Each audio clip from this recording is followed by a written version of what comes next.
అమ్మా, తండ్రి గారిని తమరి దగ్గరికి రాకుండా ఆపడం చాలా కష్టంగా మారింది. ఆయన ఎంత ఉత్సాహంగా ఉన్నారో తెలుసా తమని వివాహం చేసుకోవడానికి?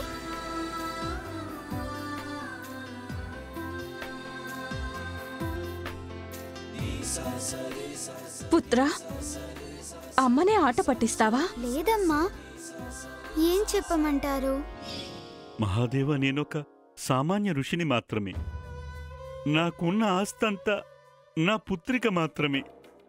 తమరికి కానుకగా నేను నా చేతులతో స్వయంగా అల్లిన ఈ రుద్రాక్షమాలను మాత్రమే తేగలిగాను ప్రభు.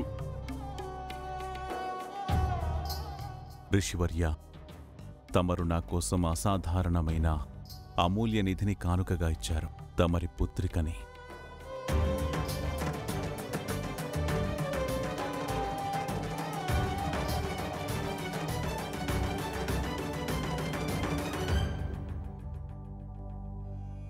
ప్రభు, తమరికి తిలకం దిద్దడానికి నాకు అనుమతినివ్వండి.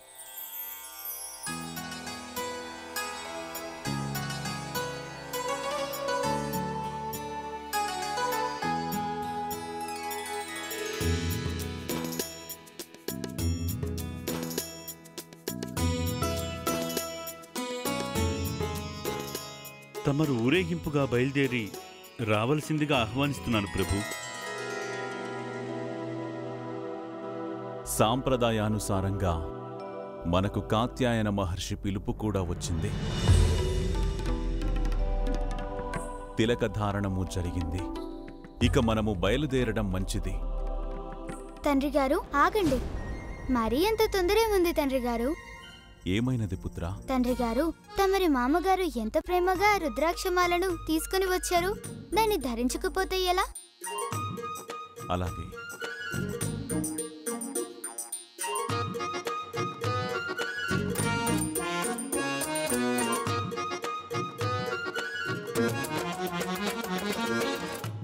ఇదిగో మాలధారణము జరిగింది. తండ్రి గారు, ఏమైనది పుత్రా? మీరెందుకిలా చేస్తున్నారు? ఏం లేదు తండ్రి గారు. తొందర ఎక్కువైతే ఆ తొందరలో నన్నెక్కడ మర్చిపోతారో అని భయంగా ఉంది. అందుకే కలిసే వెళదాం.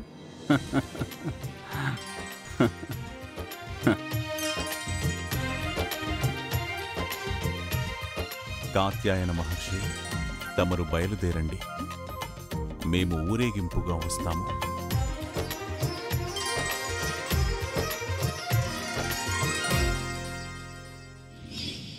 నేను కృతార్థుడనైనాను తల్లి. తమరికి మహాదేవుడికి వివాహం చేసే అదృష్టం కలిగింది. నా జన్మ ధన్యమైంది మాత, ధన్యమైంది నా జన్మ. అమ్మా, మరి కొంతసేపట్లో పెండ్లి కుమారుడి ఊరేగింపు ఇక్కడికి చేరుకుంటుంది. తమరింక పూర్తి స్థాయిలో సిద్ధం కావాలి.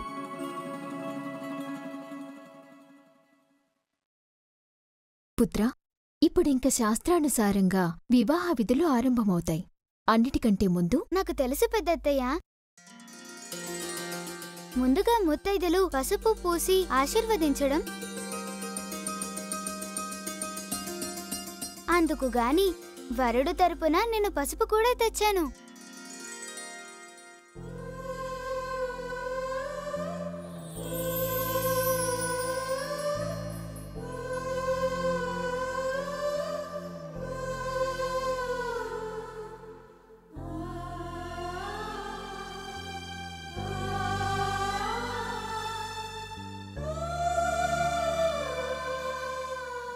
ఈ పసుపు కొమ్ములు స్వామి నా కోసం పంపించారు. ఇవి నాకు ప్రసాదంతో సమానమైనవి.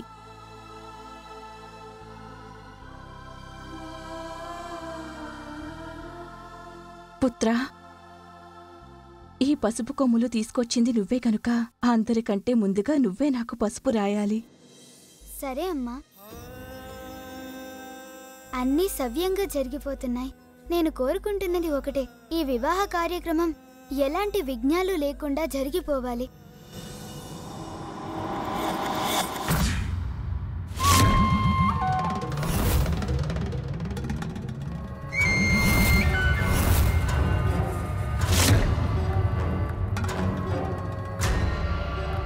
విషయప్రియే, నిన్ను మీ అన్నగారు మట్టి కరిపించారు. నీచుడవు, బలహీనుడవు, విషప్రియే, నువ్వు బలహీనుడవు. నువ్వు ప్రపంచంలోనే అత్యున్నత బలశాలితోనే యుద్ధం చేసేంత దురహంకారం పనికిరాదు. నాతో తలపడితే తగిన శిక్ష అనుభవించక తప్పదు. శిక్షిస్తాను నిన్ను.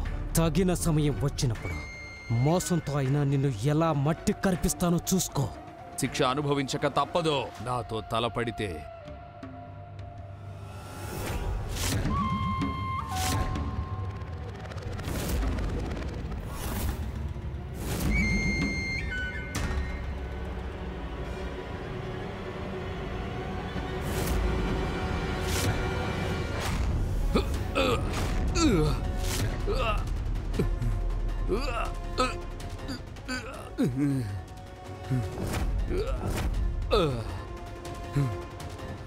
నా కంట్లోనే దుమ్ము కొడతావా? ఆగో!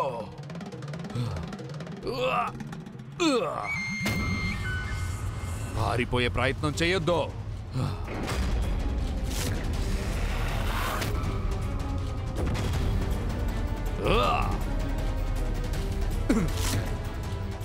అంగీకరించు నీ ఓటమిని, లేకపోతే నా భుజబలంతో మాంసం ముద్దగా చేసి పారేస్తాను.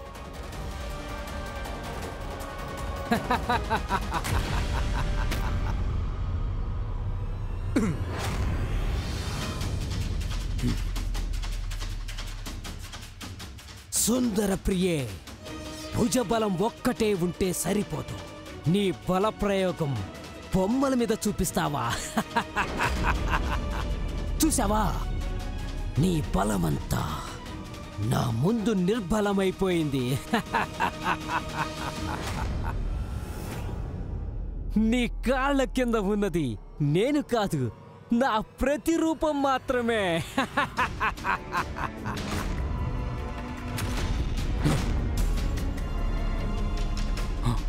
అది నిజమే. నేను నా బలాన్ని అనవసరంగా వ్యర్థం చేసుకుంటున్నాను. నువ్వు ఓడిపోయావు విషప్రియే. మీ తమ్ముడు నిన్ను వెర్రివాణ్ణి చేశాడు. లేదు, గెలుపు నాదే. ఈ సుందర ప్రియుడిదే. ఆ విషయ ప్రియుడికి పరాజయమే.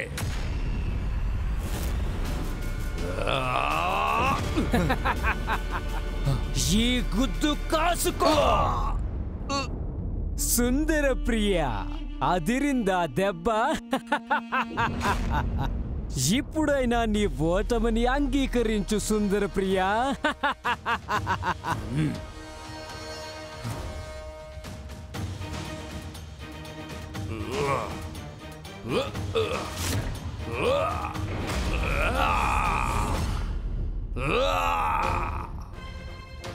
ఇప్పుడెలా తప్పించుకుంటావో చూస్తాను.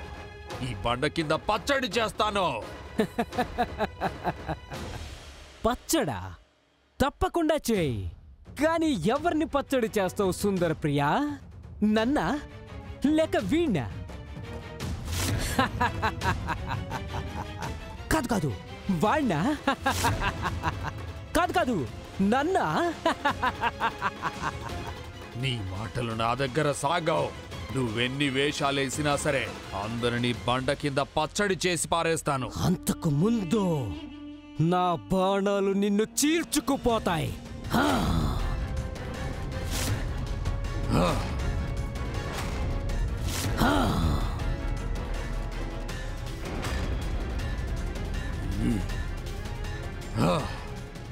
ఇప్పుడు నువ్వు తీసుకున్న గోతిలో నువ్వే పడతావు. ఆపండి!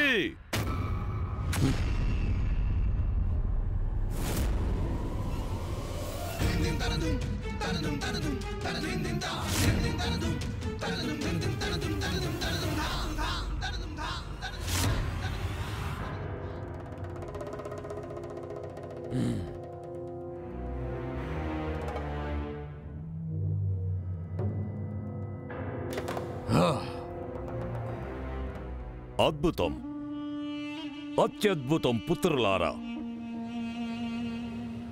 మా పుత్రులిద్దరూ కలిసి నేను చెప్పింది చేయడానికి అర్హులయ్యారు. నేను ఎంతో కాలంగా ఈ సమయం కోసమే ఎదురు చూస్తున్నాను.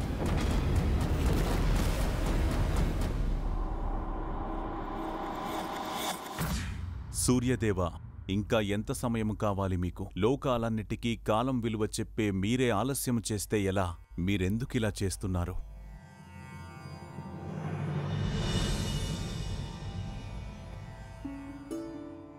మహాదేవుడు క్షణం కూడా నిరీక్షించలేకపోతున్నారు.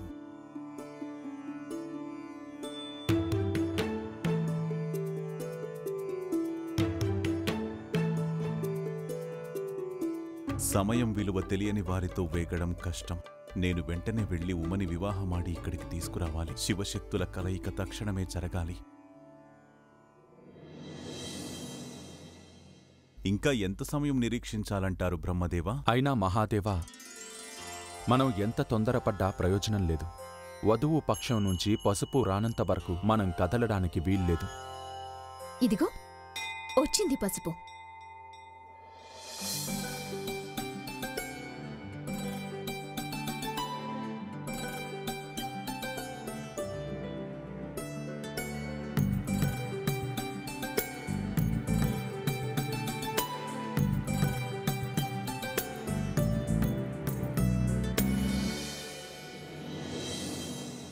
తండ్రి గారు, అక్కడ ఏర్పాట్లు చకచకా జరిగిపోతున్నాయి. అమ్మకి పసుపు వేడుక ఆరంభం కాబోతుంది.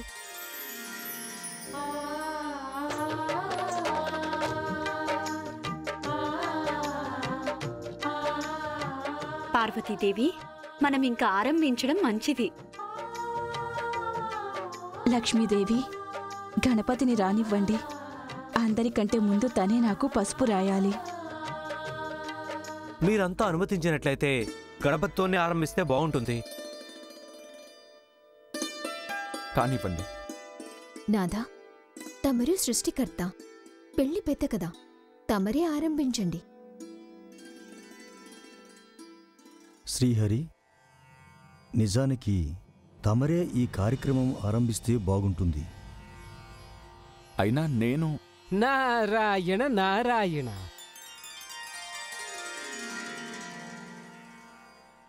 త్రిమూర్తులకు ప్రణామాలు. సరైన సమయానికొచ్చారు దేవర్షి. మహాదేవుడి పసుపు కార్యక్రమం తమరే ఆరంభించాలి. ఇది మరీ ఆశ్చర్యం. నారాయణ నారాయణ. ప్రభు, ఇది సరైన పనే అంటారా? అంటే నేను అందరికంటే ముందు అందులోనూ శుభకార్యం కదా. మన దేవేంద్రుల వారు ఉన్నారుగా ఇక్కడ. అంటే దేవేంద్రుల వారు ఉండగా ఈ నారదుడు పదవి లెక్కన చూసిన ఆరంభించడానికి మీరే అర్హులు దేవేంద్ర. లేదు లేదు దేవర్షి, బ్రహ్మదేవుడు విష్ణుమూర్తి ఉండగా నన్నెలా ప్రారంభించమంటారు? మీరంతా అనుమతించినట్లయితే నేను సలహా ఇస్తాను. మన ఈ కార్యక్రమాన్ని కూడా ప్రథమ పూజ్యుడు గణపతితోనే ఆరంభిస్తే బాగుంటుంది. మంచి ఆలోచన. అదీకాక అమ్మని నాన్నగారిని దగ్గర చేయడంలో అందరికంటే ఎక్కువ శ్రమించాడు మా తమ్ముడు. అయితే నేను ఆరంభిస్తాను. ఇంతకంటే అదృష్టం ఏముంటుంది?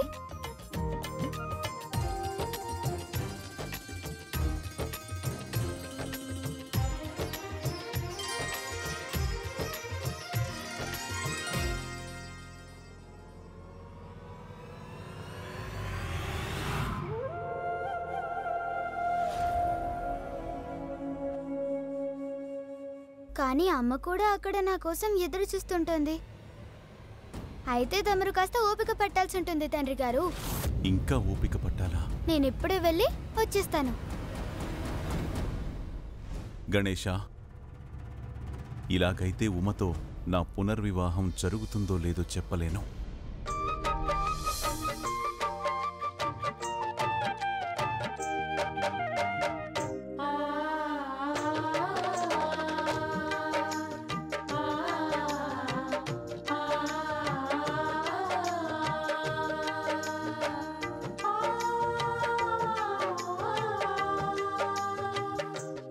అమ్మా, ఇదే శుభ సంకేతం. పుత్ర, ఇదంతా నీ సంకల్పం వల్లనే నెరవేరుతోంది. గణేశుడెప్పుడొస్తాడో, ఎప్పుడు పసుపు కార్యక్రమం పూర్తవుతుంది, ఎప్పుడు ఈ ఊరేగింపు బయలుదేరుతుంది?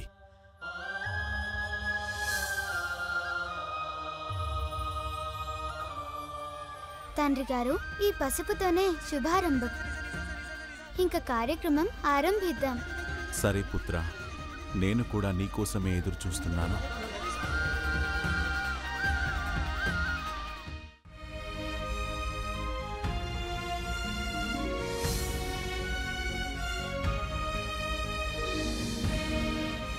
తొండమయ్యా, ఇదేం అన్యాయం? చూస్తుంటే తండ్రి గారిలాగా మీకు కూడా తొందర ఎక్కువైనట్టుంది.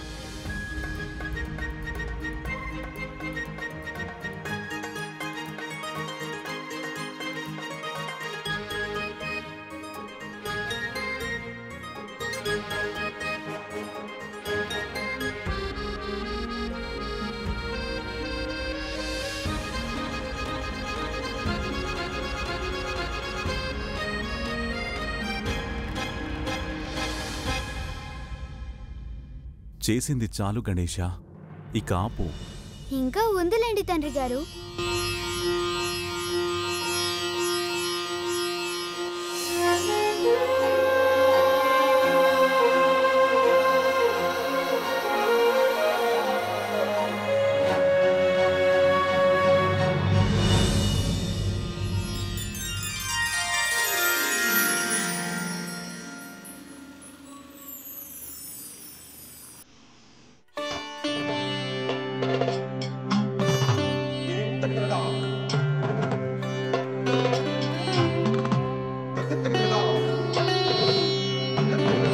ఇక మీరంతా పసుపు పూసి పెళ్లి కూతురిని సిద్ధం చేయండి.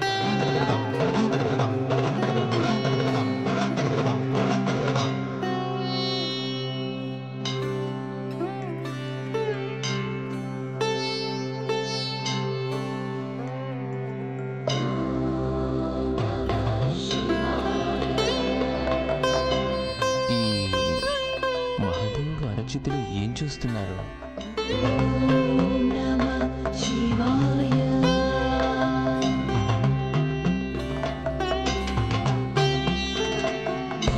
అద్భుతం, మనోహరం. పార్వతీదేవి రూపం.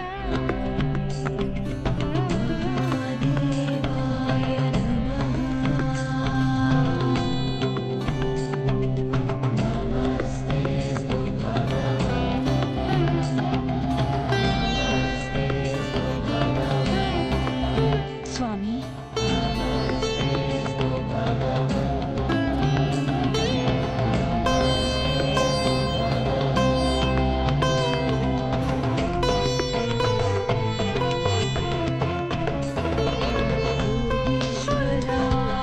ఈ పసుపు మీకెంత శోభాయమానంగా ఉంది పార్వతీదేవి.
సుందరప్రియ, నువ్వు అత్యంత బల సంపన్నుడవు. విషయప్రియే, నీలోని మాయాశక్తులు ఎవరినైనా మోసపుచ్చగలవు. ఇప్పుడీ దంబాసురుడి డాంబికం మరింతగా విస్తరించింది. ఈ దంబాసురుడి శక్తికి యుక్తికి ఆధార స్తంభాలు మీరు. ఉండకూడనిది డాంబికం, కానీ అదే నా అలంకారం. వద్దన్నది చేయడమే నా పని. అయినా నాకేమీ కాదు. నాలాంటి ధర్మదూరుడి పుత్రులు ధర్మాత్ములైతే అది ప్రకృతి విరుద్ధం. అది మంచిది కాదు. గర్వం, దురహంకారం, కపటం, ఈ మోసగుణాలే మా అసురులకు అలంకారాన్నిస్తాయి. నాలోని డంబం, నా శక్తి, ఇవే నా కవచాలు, ఇవే నా కవచాలు. మహారాజా, ఒక వార్తాహరుడు ఏదో వర్తమానం తెచ్చాడు. ఏమిటది? మహారాజా, ఈ వార్త సత్యం. మహాదేవుడు తన పరివారంతో సహా కైలాసం నుండి బయలుదేరుతున్నారు.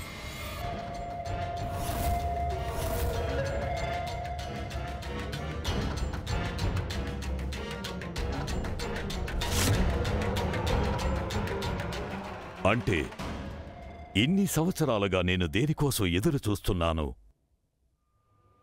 ఆ అవకాశమే నన్ను వెతుక్కుంటూ వచ్చింది.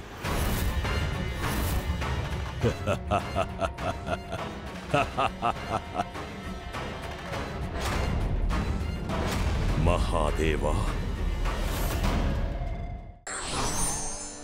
అవకాశవాదిగా ప్రవర్తించడం తెలివి తక్కువతనం, మూర్ఖత్వం అనిపించుకుంటుంది.